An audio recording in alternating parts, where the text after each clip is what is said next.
Salam sehat, Wirid. Halo sahabat Wirid, hari ini Jumat 22 Oktober 2021 kita memasuki hari ke-22 di bulan Rosario. Terima kasih kepada semua sahabat Wirid Traveling with Jesus yang sudah banyak mensupport channel ini. Hari ini Kak Amandus dari Lahat, Sumatera Selatan akan membawakan renungan yang didukung bacaan-bacaan yang akan dibacakan oleh Santi Emma dari Bali serta kisah orang kudus oleh Kak Rina dari Bali. Setelah renungan, mari kita bersama-sama berdoa bersama Paus Fransiskus untuk pemulihan dunia dari pandemi COVID-19. Dilanjutkan dengan doa 1 kali Bapa Kami dan 10 kali Salam Maria. Selamat mendengarkan. Bagi sahabat Wirid yang mempunyai kesaksian atau pengalaman hidup berjalan bersama Yesus, dapat mengirimkannya melalui audio, video, atau tulisan ke alamat email kami di Wirid Traveling with Jesus.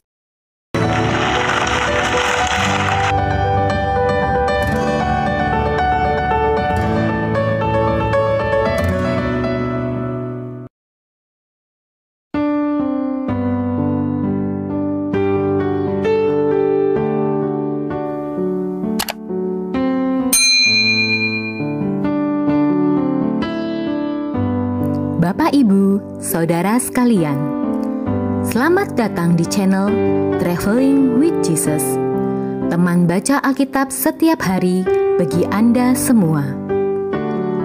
Bacaan kami ambil dari kalender liturgi Katolik. Mulai sekarang, Anda bisa mengakses bacaan yang kami bacakan dalam bahasa Indonesia, Inggris, dan Italia. Bacaan dalam bahasa Indonesia dan Inggris dapat diakses setiap hari Senin sampai dengan Sabtu, dan khusus bahasa Italia hanya pada hari Minggu. Selamat menikmati tayangan kami. Tuhan memberkati.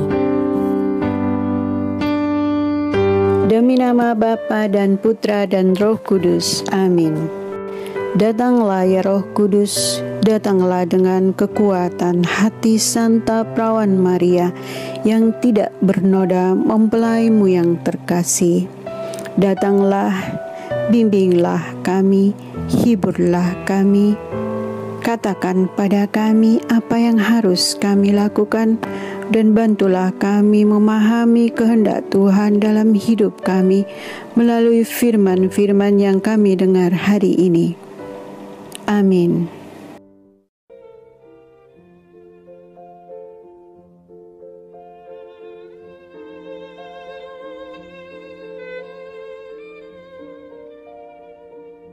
Bacaan Orang Kudus hari ini, Santo Paus Yohanes Paulus II, Bapak Pesiarah, Karol Wojtyla, Giovanni Paulo II, Juan Pablo II, John Paul the Great. Masa kecil dan remaja Karol Joseph Wojtyla lahir pada tanggal 18 Mei 1920 di Wadowice, Polandia Selatan. Ayahnya yang juga bernama Karol Wojtyla adalah seorang ofisir tentara kekaisaran Habsburg Austria, dan ibunya bernama Emilia Kaczorowska, seorang keturunan Lituania. Ibunya meninggal pada tanggal 13 April tahun 1929 ketika ia berusia 8 tahun. Kakak perempuan Karol, Olga, meninggal di waktu bayi sebelum kelahiran Karol. Dengan demikian ia tumbuh dan dekat dengan kakaknya Edmund yang lebih tua 14 tahun dan punya panggilan Mundek. Sebagai remaja, Wojtyla adalah seorang atlet dan sering bermain sepak bola sebagai penjaga gawang. Di masa kecilnya, ia banyak memiliki sahabat orang Yahudi Polandia. Pertandingan sepak bola sering diadakan antara tim Yahudi dan Katolik, dan Wojtyla biasanya secara sukarela akan menawarkan diri menjadi penjaga gawang cadangan di tim Yahudi jika kekurangan pemain. Pada pertengahan tahun 1938, Karol Wojtyla dan ayahnya meninggalkan Wadowice dan pindah ke Krakow, di mana ia masuk ke Universitas Jagiellonian. Sambil belajar filosofi dan berbagai bahasa di universitas, ia menjadi pustakawan sukarela dan juga harus ikut serta dalam wajib militer di Legion Akademik Regimen Infanteri ke-36 Polandia. Namun, dia penganut fasimisme dan menolak menembakkan senjata. Dia juga tampil di beberapa grup teater dan menjadi penulis naskah drama. Selama masa itu, kemampuan berbahasanya berkembang dan dia belajar dan menjadi fasih berbicara dalam 12 bahasa asing. 9 di antaranya kemudian sering dipakai ketika ia menjadi paus. Bahasa Polandia, Slowakia, Rusia, Italia, Perancis, Spanyol, Portugis, Jerman, dan Inggris. Ditambah dengan pengetahuan akan bahasa Latin Gerejawi. Pada tahun 1939 terjadi pendudukan Nazi dan menutup universitas tempatnya belajar setelah invasi terhadap Polandia. Semua warga yang sehat diwajibkan bekerja. Dari tahun 1940 sampai 1944. Wojtyla bekerja berbagai macam, mulai dari mencatat menu di restoran, pekerja kasar, tambang batu kapur, dan di pabrik kimia Solvay untuk menghindari dideportasi ke Jerman. Pada usia 20 tahun, Santo John Paul II sudah kehilangan semua orang yang dicintainya. Ayahnya meninggal karena serangan jantung pada tahun 1941, meninggalkan Karol seorang diri dari sisa keluarga. Saya tidak ada pada saat kematian ibu saya. Saya tidak ada pada saat kematian kakak saya. Saya tidak ada pada saat kematian ayah saya, katanya, menceritakan masa-masa kehidupan ketika itu, hampir 40 tahun kemudian. Dia kemudian mulai berpikir serius untuk menjadi pastor setelah kematian ayahnya.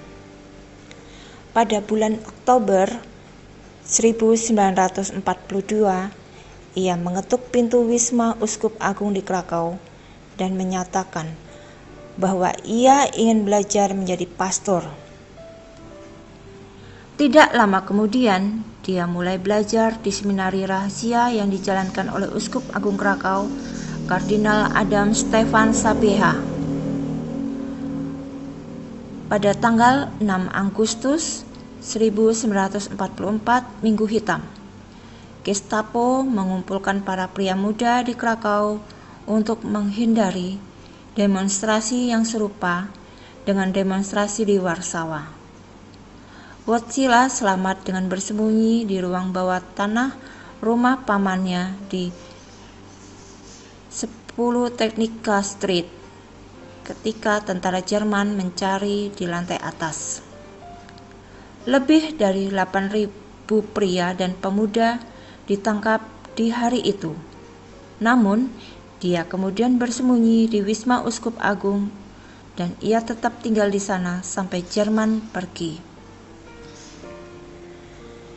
Pada tanggal 17 Januari 1945 malam, Jerman meninggalkan Polandia, sehingga Wojtyla dan para seminaris lainnya bisa kembali bersekolah.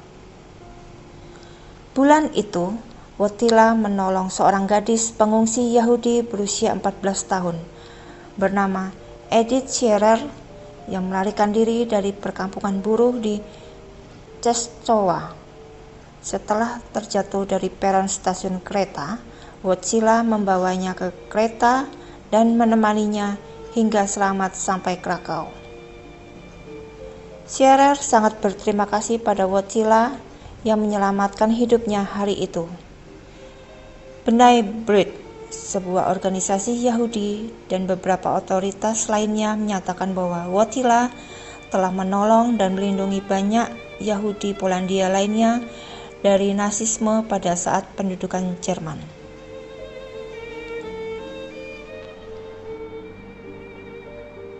Setelah menyelesaikan pendidikan seminari di Krakow, Karol Wojtyła ditakdiskan sebagai pastor di Hari Para Orang Kudus pada tanggal 1 November 1946 oleh Uskup Agung Krakow, Kardinal Adam Stefan Sapieha. Dia kemudian berangkat untuk belajar teologi di Roma di Universitas Kepausan Santo Thomas Aquinas, di mana ia kemudian mendapat diploma teologi suci dan kemudian doktor teologi suci. Gelar doktorat ini yang pertama dari dua didasarkan pada disertasi Latin Doktrin Iman menurut Santo Yohanes dari Salib Suci. Dia kembali ke Polandia pada musim panas tahun 1948 dengan tugas pertama pastoral di desa Negowice, 15 mil dari Krakow. Setibanya di Negowice pada musim panen, tindakan pertama yang dilakukannya adalah berlutut dan mencium lantai. Tindakan ini diadaptasi dari kebiasaan Santo Jean-Marie Baptiste Vianney yang berasal dari Prancis, yang kemudian menjadi ciri khasnya ketika ia menjadi paus. Pada bulan Maret 1949, ia dipindahkan ke paroki Santo Florian di Krakow. Di sana ia juga mengajar ilmu etika di Universitas Jagiellonian, kemudian di Universitas Katolik Lublin. Sambil mengajar, Wojtyła bergabung dan membimbing sebuah grup yang terdiri dari 2 pemuda, yang kemudian mereka juluki Rodzinka atau keluarga kecil. Mereka berkumpul untuk berdoa, diskusi filosofi, serta menolong orang buta dan sakit. Grup ini kemudian berkembang sampai sekitar 200 anggota. Dan kegiatannya bertambah dengan bermain ski tahunan dan kayak. Tahun 1954 ia memperoleh doktorat kedua dalam bidang filosofi. Namun, pemerintah komunis Polandia menghalanginya memperoleh gelar sampai pada tahun 1957.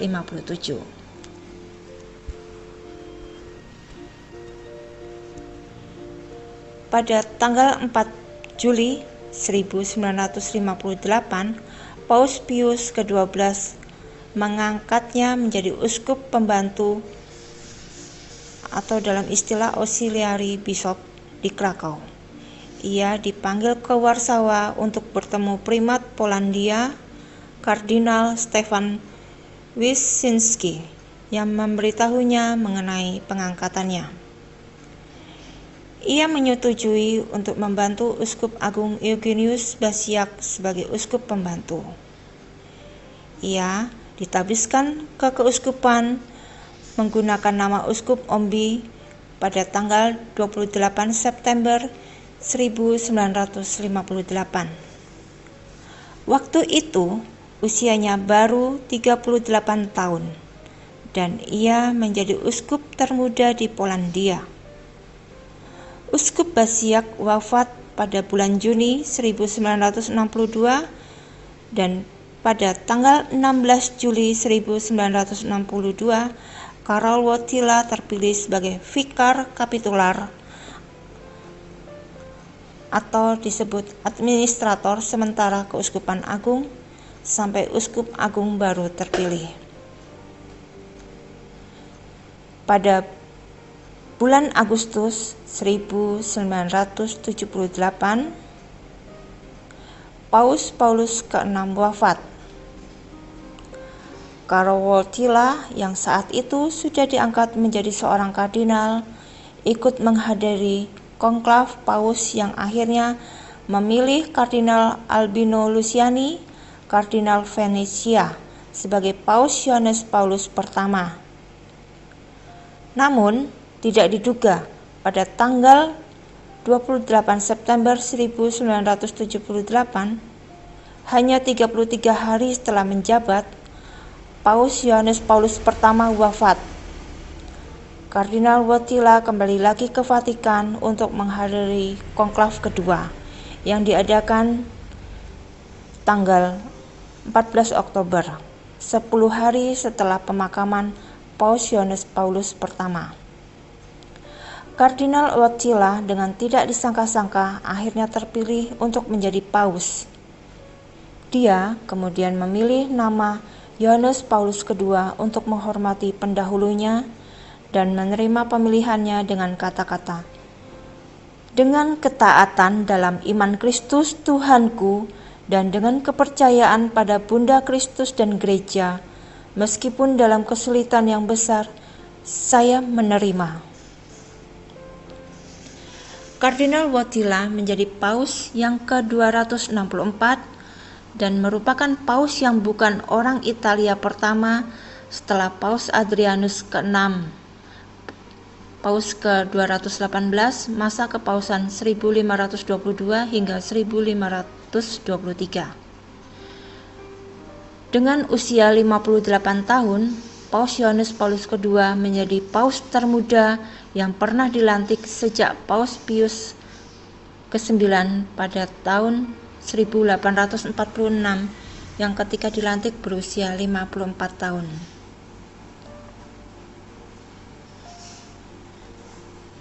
Catatan perjalanan pastoral. Selama masa kepausannya, Paus Yohanes Paulus II melakukan perjalanan ke 129 negara dan mencatat lebih dari 1,1 juta kilometer jarak perjalanan. Dia selalu menarik perhatian banyak orang dalam perjalanannya. Beberapa kunjungannya dicatat menghadirkan kumpulan manusia yang terbesar yang pernah terjadi dalam sejarah. Seperti saat ia menghadiri Hari Pemuda Sedunia di Manila tahun 1995, di mana berkumpul sekitar 5 juta orang. Sebagian orang memperkirakan bahwa ini mungkin merupakan perkumpulan orang Kristen terbesar yang pernah ada. Dua dari kunjungan resmi Paus Yohanes Paulus II adalah di Meksiko pada bulan Januari 1979 dan ke Polandia pada bulan Juni 1979, di mana selalu dikerubungi oleh kegembiraan manusia. Kunjungan pertama ke Polandia ini meningkatkan semangat nasional dan mencetuskan formasi gerakan solidaritas pada tahun 1980 yang membawa kebebasan dan hak asasi pada negara yang bermasalah ini. Perjalanan ini menguatkan pesannya dan Polandia memulai proses yang kemudian mengalahkan dominasi komunis Uni Soviet di Eropa Timur pada tahun 1989. Sementara beberapa kunjungannya seperti ke Amerika Serikat dan Tanah Suci Yerusalem meneruskan kunjungan sebelumnya dari Paus Paulus ke-6, Yohanes Paulus II menjadi paus pertama yang berkunjung ke Gedung Putih ketika perjalanan ke Amerika Serikat pada bulan Oktober 1979. Di mana dia disambut dengan hangat oleh calon presiden waktu itu, Jimmy Carter. Santo Paulus Yohanes Paulus II juga berkunjung ke banyak negara, di mana belum pernah ada paus yang berkunjung sebelumnya. Dia adalah paus pertama yang mengunjungi Meksiko di bulan Januari 1979, sebelum berkunjung ke Polandia sebagai paus, juga ke Irlandia pada tahun yang sama. Tahun 1982, Papa Giovanni Paul II atau dalam bahasa Italia untuk Paus Yohanes Paulus II menjadi paus yang memerintah pertama yang berkunjung ke Britania Raya, di mana ia bertemu Ratu Elizabeth II dan Gubernur Agung dari Gereja Inggris. Dia melakukan perjalanan ke Haiti pada tahun 1983, di mana ia berbicara dalam bahasa Kreol kepada ribuan warga Katolik miskin yang berkumpul menyambutnya di bandara udara. Pesannya, sesuatu harus berubah di Haiti. Berdasarkan pada perbedaan yang menyolok antara kaya dan miskin, mendapat tepuk tangan bergemuruh dari lautan massa yang hadir. Pada kunjungan 5 harinya ke Indonesia pada tanggal 8 hingga 12 Oktober 1989, Paus Yohanes Paulus II menyinggahi Jakarta, Yogyakarta, Maumere, Timur waktu itu menjadi provinsi ke-27 Indonesia, dan Medan. Dalam kunjungan itu, Sri Paus memimpin misa agung dan berdialog langsung dengan lebih dari 1 juta orang. Pada misa agung di Senayan, Paus mengucapkan doa tanda salib. Atas nama Bapa dan Putra dan Roh Kudus dalam bahasa Indonesia yang lancar, yang dijawab umat, amin. Misa itu seluruhnya berlangsung dalam bahasa Indonesia dan Paus dapat melafalkan doa dan nyanyian dalam bahasa Indonesia dengan baik dan lancar, nyaris tanpa salah, termasuk ketika ia menyanyikan prefasi yang panjang. Paus Yohanes Paulus II juga mengadakan pertemuan khusus dengan kaum awan dan cendekiawan Katolik Indonesia di kampus Universitas Atmajaya Jakarta, serta meresmikan gedung baru Karol Wojtyla. Pada tanggal 15 Januari tahun 1995, ketika berlangsung Hari Pemuda-Pemudi Dunia ke-10, ia mengadakan misa untuk sekitar 5-7 juta umat di Luneta Park, Manila, Filipina, yang menjadi pertemuan tunggal terbesar dalam sejarah Kristen. Pada tahun 2000, ia adalah paus modern pertama yang berkunjung ke Mesir, di mana ia bertemu dengan Paus Gereja Koptik, Paus Synode ketiga, dan Patriark Ortodok Yunani dari Alexandria. Kaum muda kita terancam dengan teknik jahat iklan yang membuat mereka menghindari kerja keras dan berharap mendapatkan kepuasan cepat atas setiap sesuatu yang mereka inginkan, kata Paus Yohanes Paulus II. Pada bulan Maret tahun 2000, ketika ia mengunjungi Yerusalem, Yohanes Paulus II menjadi paus pertama dalam sejarah yang berkunjung dan berdoa di tembok ratapan. Pada bulan September 2001, dalam suasana Paskah setelah serangan tanggal 11 September 2001, ia melakukan perjalanan ke Kazakhstan dengan pengunjung yang kebanyakan adalah Muslim dan Armenia untuk menghadiri peringatan 1700 tahun masuknya Kristen di negara itu. Semangat oikumene dan hubungan dengan agama lain, Paus Yohanes Paulus II melakukan sangat banyak perjalanan dan bertemu dengan para penganut agama dan kepercayaan lainnya.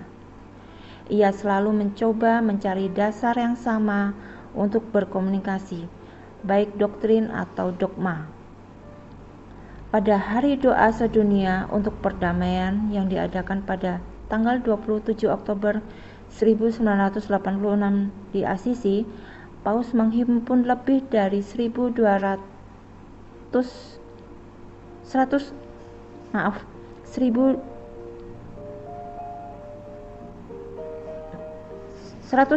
wakil agama dan kepercayaan serta berbagai dominasi Kristen meluangkan waktu sehari bersama untuk berpuasa dan berdoa. Membina hubungan dengan gereja Anglikan. Paus Yohanes Paulus II mempunyai hubungan yang baik dengan gereja Anglikan Inggris. Ia berupaya mengubur secara kelam saat terjadi pemisahan gereja Inggris dari gereja Katolik Roma yang diikuti oleh penganiayaan dan pembunuhan bagi orang-orang Katolik yang setia pada Paus di Roma. Seperti pendahulunya Paus Paulus VI, ia menyebut gereja Inggris dengan sebutan yang tercinta saudari gereja. Ketika ia berkunjung ke Britania Raya, Papa Giovanni Paul II berkhotbah di Katedral Canterbury dan menerima Uskup Agung Canterbury dengan bersahabat dan penuh kesopanan. Pada tahun 1980, Yohanes Paulus II mengeluarkan pengecualian pastoral yang memungkinkan mantan imam episkopal Anglikan yang pernah menikah untuk menjadi imam Katolik dan untuk menerima bekas paroki gereja episkopal Anglikan menjadi gereja Katolik. Dia juga mengizinkan penciptaan bentuk Anglikan dari ritus Latin yang menggabungkan buku umum doa Anglikan. Upaya bersejarah ekumene Yohanes Paulus II dengan komuni Anglikan diwujudkan dengan berdirinya Gereja Katolik Bunda Penebusan, bekerja sama dengan Uskup Agung Patrick Flores dari San Antonio, Texas di Amerika Serikat. Namun, Paus kecewa dengan keputusan Gereja Inggris yang memberikan sakramen imamat kepada perempuan dan melihatnya sebagai sebuah langkah mundur dalam upaya ekumene gereja dan kesatuan komuni Anglikan dan Gereja Katolik. Membina hubungan dengan Gereja Lutheran pada perjalanan kepausannya ke Norwegia, Islandia, Finlandia, Denmark, dan Swedia. Pada tanggal 1 hingga 10 Juni 1989, Yohanes Paulus II menjadi paus pertama yang berkunjung ke negara-negara dengan mayoritas gereja Lutheran. Selain merayakan misa dengan umat Katolik, ia berpartisipasi dalam pelayanan ekumene di tempat-tempat dahulu adalah tempat suci gereja Katolik sebelum reformasi Lutheran pada abad 16 seperti Katedral Nidaros, Norwegia, Thingvellir, Islandia, Katedral Turku, Finlandia, Katedral Roskilde, Denmark, dan Katedral Uppsala, Swedia. Pada tanggal 31 Oktober tahun 1999, ulang tahun ke-482 Hari Reformasi, perwakilan dari Vatikan dan Federasi Lutheran Sedunia menandatangani deklarasi bersama tentang doktrin pembenaran sebagai tanda penyatuan. Komitmen nyata untuk mempersatukan gereja pada bulan Mei 1999, Yohanes Paulus II mengunjungi Rumania atas undangan dari Patriark Theodosius Arab palsu dari Gereja Ortodoks Rumania. Ini adalah untuk pertama kalinya seorang paus gereja Roma mengunjungi sebuah negara yang didominasi gereja Ortodoks sejak Sisma Timur Barat dalam jangka waktu 10 abad, sejak tahun 1054. Pada kedatangannya, Patriark dan Presiden Rumania Emil Ostaminescu menyambut paus. Patriark menyatakan milenium kedua dalam sejarah Kristen dimulai dengan duka yang menyakitkan dari persatuan gereja. Akhir dari milenium ini telah terlihat komitmen yang nyata untuk memulihkan persatuan Kristen. Papa Giovanni Paul II mengunjungi negara dengan penganut Ortodoks lainnya yang besar, Ukraina, pada tanggal 23 hingga 27 Juni 2001 atas undangan Presiden Ukraina dan Uskup Gereja Katolik Yunani Ukraina. Paus berbincang dengan para pemimpin dewan gereja-gereja dan keagamaan. Seluruh Ukraina memohon untuk sebuah dialog yang terbuka, toleran dan jujur. Sekitar 200.000 orang menghadiri perayaan liturgi yang dipimpin Paus di Kiev, dan liturgi di Lviv dihadiri hampir 1,5 juta umat. Paus Paulus II menyatakan bahwa akhir dari skisma besar dan menyembuhkan luka perpisahan antara gereja Katolik dan gereja-gereja Ortodoks Oriental adalah salah satu harapannya. Selama perjalanan tahun 2001, Yohanes Paulus II menjadi paus pertama mengunjungi Yunani dalam tahun 1291 tahun. Di Athena, Paus bertemu dengan Uskup Agung Christodoulus, pimpinan gereja Ortodoks Yunani. Setelah pertemuan tertutup 30 menit, keduanya berbincang pada publik. Christodoulus membaca daftar 13 pelanggaran dari Gereja Katolik Roma terhadap Gereja Ortodoks Oriental sejak skisma besar, termasuk penjarahan kota Konstantinopel oleh para ksatria perang salib pada tahun 1204. Ia meratapi kurangnya permintaan maaf dari saudaranya dari Gereja Katolik Roma. Uskup Christodoulus berkata, hingga sekarang belum pernah terdengar satupun permintaan maaf dari Gereja Roma atas kelakuan ksatria-ksatria gila pada zaman perang salib abad ke-13. San Giovanni Paulo II menanggapi dengan berkata, untuk kesempatan dulu dan sekarang, ketika putra dan putri gereja Katolik telah berdosa atas tindakan atau kelalaian terhadap saudara-saudara mereka dari kaum Ortodoks, semoga Tuhan memberikan kita pengampunan. Sebuah ucapan yang tulus yang mana langsung disambut tepuk tangan oleh Uskup Christodoulus dan seluruh umat yang hadir.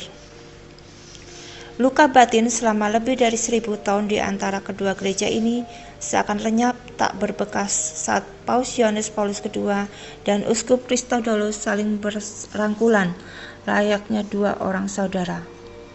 Banyak saksi mata yang mengatakan bahwa mata keduanya berkaca-kaca.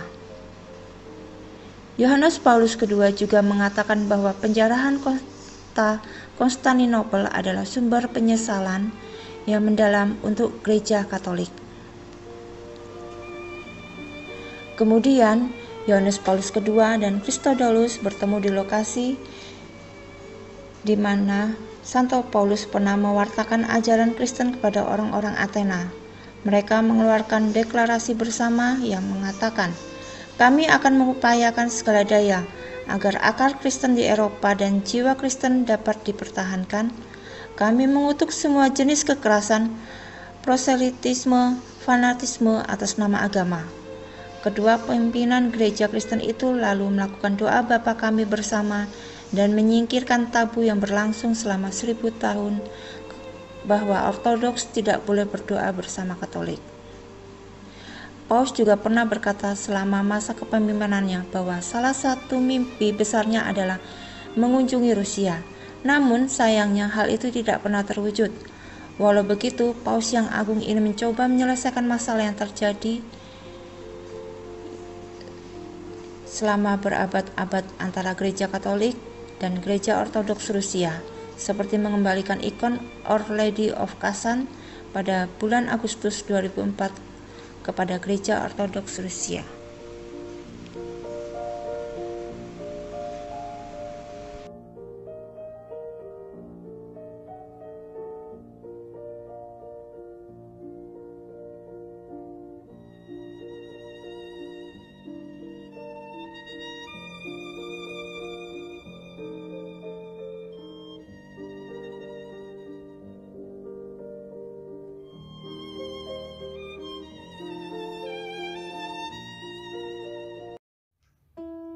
Bacaan dari surat Rasul Paulus kepada jemaat di Roma. Saudara-saudara, aku tahu tiada sesuatu yang baik dalam diriku sebagai manusia. Sebab kehendak memang ada dalam diriku, tetapi berbuat baik tidak ada. Sebab bukan yang baik seperti yang ku kehendaki, yang ku perbuat, melainkan yang jahat yang tidak ku kehendaki. Jadi jika aku berbuat yang tidak aku kehendaki, maka bukan aku lagi yang memperbuatnya, melainkan dosa yang diam dalam diriku. Jadi dalam diriku kudapati hukum berikut. Jika aku menghendaki berbuat apa yang baik, malah yang jahatlah yang ada padaku.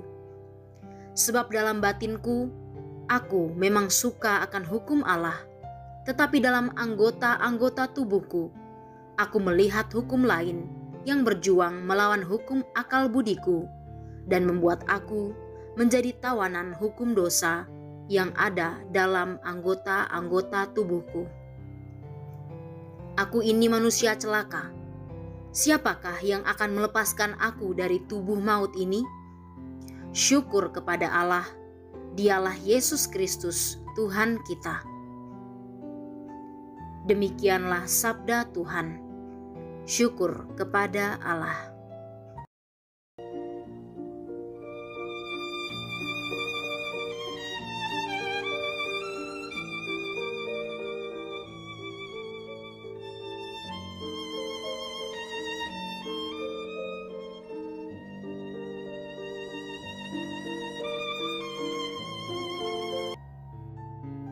Mazmur tanggapan. Ajarkanlah ketetapan-ketetapan-Mu ya Tuhan.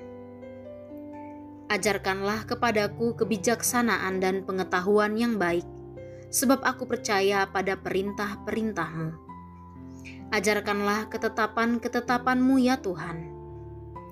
Engkau baik dan murah hati, ajarkanlah ketetapan-ketetapan-Mu kepadaku. Ajarkanlah ketetapan-ketetapan-Mu ya Tuhan.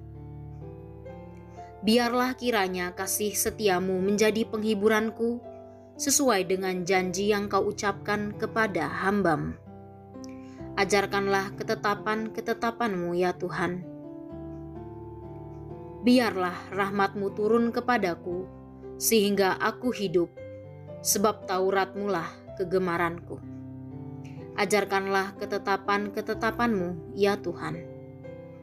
Untuk selama-lamanya aku tidak melupakan titah-Mu, sebab dengan itu Engkau menghidupkan aku.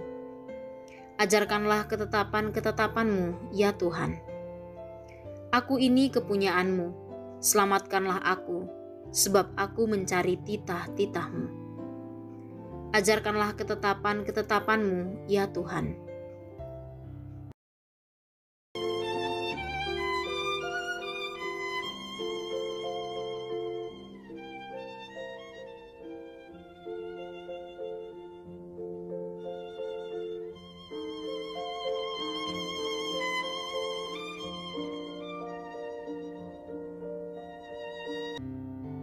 Aleluya, aleluya. Aku bersyukur kepadamu Bapa, Tuhan langit dan bumi, sebab misteri kerajaan Kau nyatakan kepada orang kecil. Aleluya, aleluya.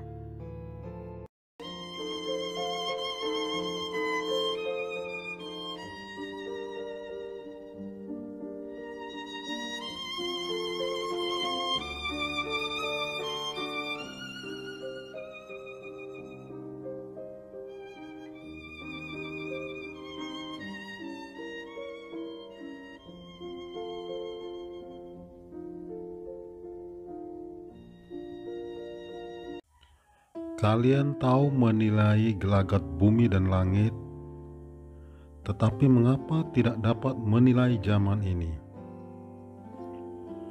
Inilah Injil Yesus Kristus menurut Lukas. Pada suatu ketika, Yesus bersabda kepada orang banyak, "Apabila kalian melihat awan naik di sebelah barat, segera kalian berkata, akan datang hujan." Dan hal itu memang terjadi. Dan apabila kalian melihat angin selatan bertiup, kalian berkata, hari akan panas terik. Dan hal itu memang terjadi. Hai orang-orang munafik, kalian tahu menilai gelagat bumi dan langit. Tetapi mengapa tidak dapat menilai zaman ini? Dan mengapa engkau tidak memutuskan sendiri apa yang benar? Jika engkau dengan lawanmu pergi menghadap penguasa, berusahalah berdamai dengan dia selama di tengah jalan. Jangan sampai ia menyeret engkau kepada hakim, dan hakim menyerahkan engkau kepada pembantunya, dan pembantu itu melemparkan engkau ke dalam penjara. Aku berkata kepadamu, engkau tak akan keluar dari sana sebelum melunasi hutangmu. Demikianlah Injil Tuhan. Terpujilah Kristus.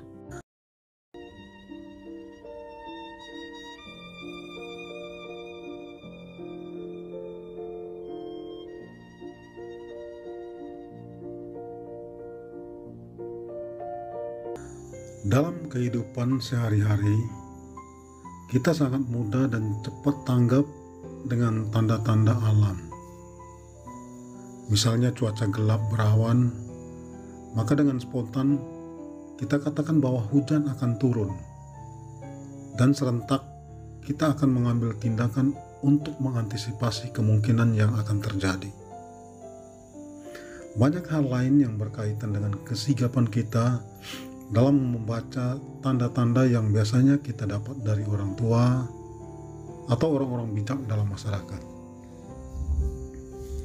Dalam Injil hari ini, Tuhan mengajak kita untuk lebih memahami tanda-tanda zaman dengan melakukan nilai-nilai kebenaran.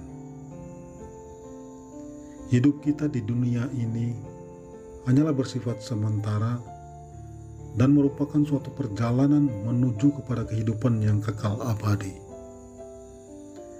Namun seringkali karena ketidaksadaran akan hidup sementara ini, kita lupa dan cenderung bertindak jauh dari kebenaran iman kita. Bahkan kita sering terlena dengan hal-hal duniawi yang berlawanan dengan kehendak Tuhan. Panggilan hidup kita sejatinya adalah hidup dalam pimpinan Roh Kudus untuk menempuh jalan kebenaran dengan cara membaca, memahami, dan melaksanakan sabda Tuhan setiap hari, serta menyempatkan diri untuk berkomunikasi dengan Tuhan melalui doa, karena Tuhanlah yang memegang kendali atas semua kejadian di dunia. Lewat peristiwa yang kita alami, Tuhan selalu mengajak kita untuk sadar dan menerima kehadirannya, dan untuk tetap setia membangun hubungan dengannya. Ia mengundang kita untuk selalu menerima Roh-Nya dan memimpin jalan kita menuju sukacita abadi. Sebagai umat beriman, saya dan saudara, sudahkah kita dengan segala kerendahan hati mengizinkan Tuhan menuntun kita dalam segala tindakan, sehingga kita dapat bertumbuh dalam iman dan memaknai zaman? Saudaraku terkasih, membiarkan diri kita dipenuhi oleh Roh Kudus adalah pilihan tepat yang akan membuat kita akan mengalami kehidupan kekal yang dijanjikan Tuhan. Salam sehat. Tuhan memberkati. Bersama Kristus kita bisa.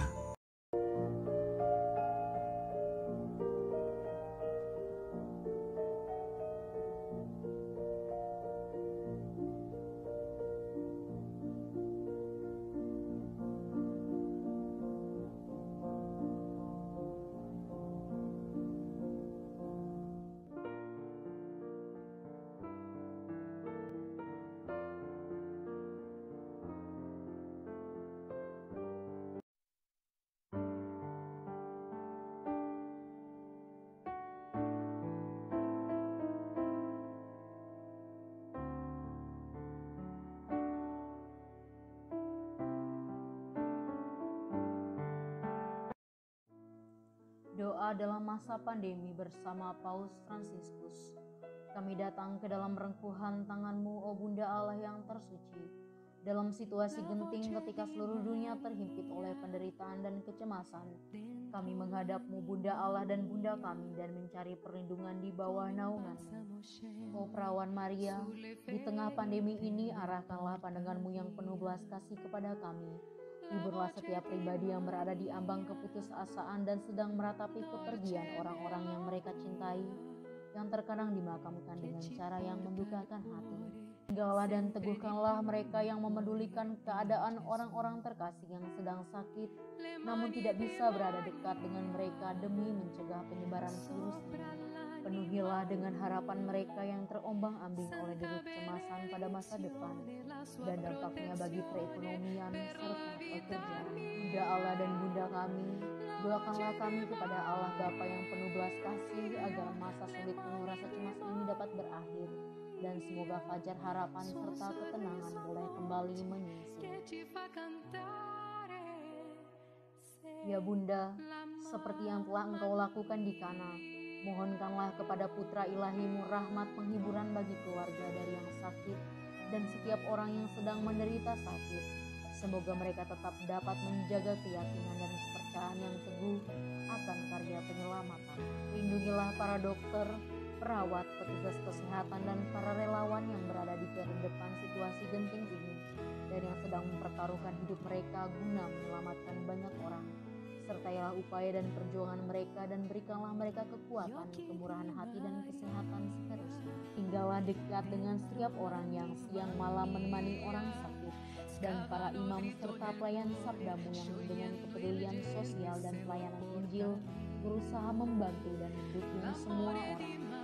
O Perawan yang terberkati, terangilah pikiran, perasaan, dan kehendak dari setiap pribadi yang terlibat dalam penelitian ilmiah, agar mereka dapat menemukan solusi efektif guna mengatasi virus ini.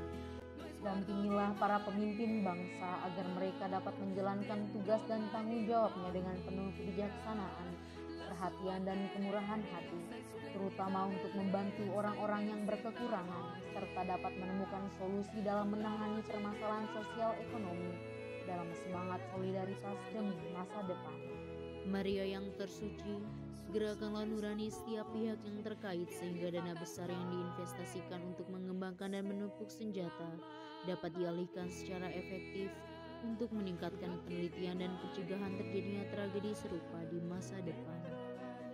Bunda yang terkasih, tumbuhkanlah di dalam dunia ini rasa memiliki sebagai bagian dari suatu keluarga besar dalam sebuah kesadaran akan ikatan yang menyatukan kita, sehingga dengan semangat persaudaraan dan solidaritas kami bisa bahu-membahu mengatasi akar kemiskinan dan situasi penderitaan. Jadikanlah kami kuat dalam iman, tekun dalam pelayanan, teguh dalam doa. Bunda Maria, penghibur orang berduka, rangkulah semua anak-Mu dalam masa sulit ini, dan bawalah doa-doa kami pada Allah, agar Allah mengulurkan tangannya yang penuh kuasa untuk membebaskan umat-Nya dari situasi pandemi yang mengerikan ini, sehingga kehidupan bisa tenang dan pulih kembali.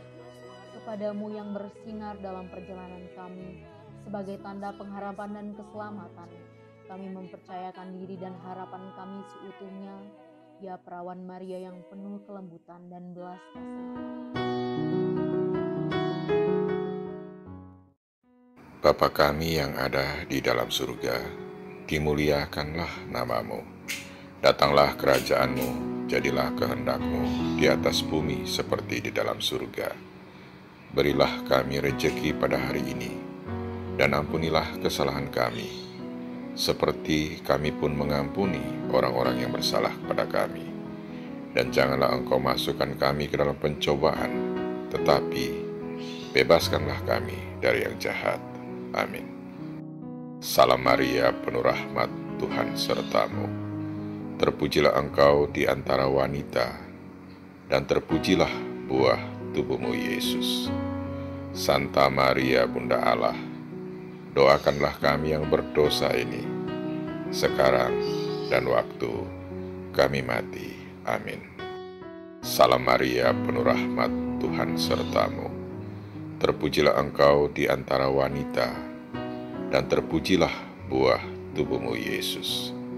Santa Maria Bunda Allah, doakanlah kami yang berdosa ini, sekarang dan waktu kami mati. Amin. Salam Maria, penuh rahmat, Tuhan sertamu. Terpujilah engkau di antara wanita, dan terpujilah buah tubuhmu Yesus. Santa Maria Bunda Allah, doakanlah kami yang berdosa ini, sekarang dan waktu kami mati. Amin. Salam Maria, penuh rahmat, Tuhan sertamu.